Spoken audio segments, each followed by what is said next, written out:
There was once a baker who had a shop in a small town in America. This baker was not a very kind man. He never gave his customers any more bread than necessary for their money, and he never smiled. But he was a very good baker. His bread was the softest bread that you could imagine. Sometimes customers paid for their bread and started eating it there in the shop, and his cakes, his cakes were really delicious. People came to his shop from all over town. When they walked down the street, they smelled the baker's wonderful bread and his delicious cakes, and they walked right into his shop. But not everyone came inside. Some people just stood outside the shop, smelling and looking in through the windows. The baker didn't like this. Their stomachs are full of the smell of my bread.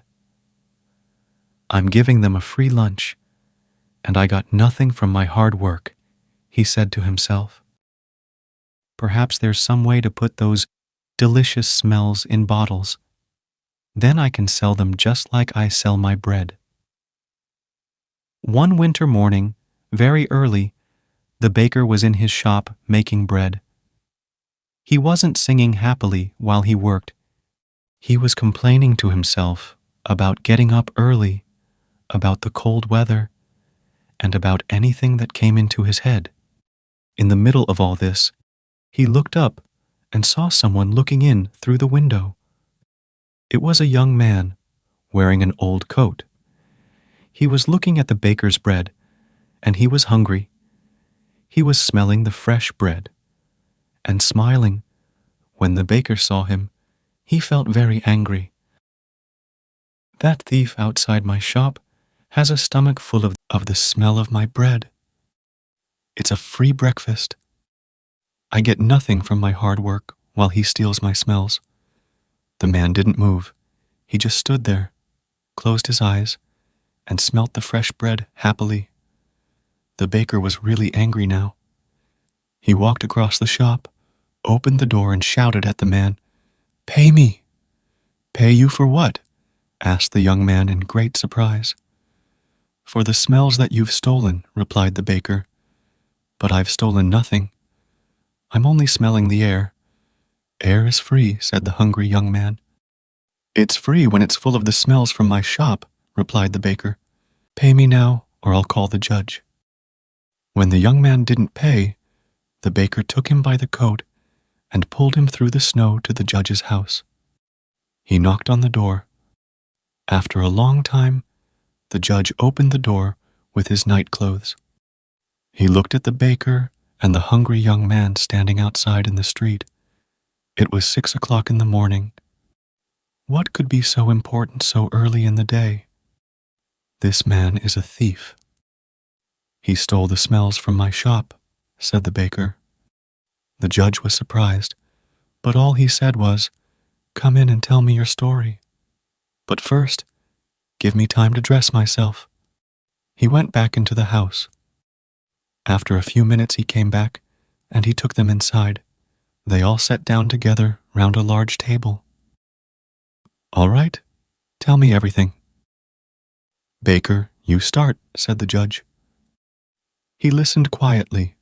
First the baker told him all about the hungry man who stole all his smells. The judge went on listening. Then the young man told him that air was free, and that any man could have as much as he wanted. When they finished telling their stories, the judge was silent for a few minutes. The baker started telling him again of how the other man took all his smells without paying. "Stop, be quiet. I've decided what we'll do," said the judge. "Young man, do you have any money?" The young man put his hand in his pocket and took out a few coins. He showed them to the judge and said, "Sir, this is all the money that I have in the world."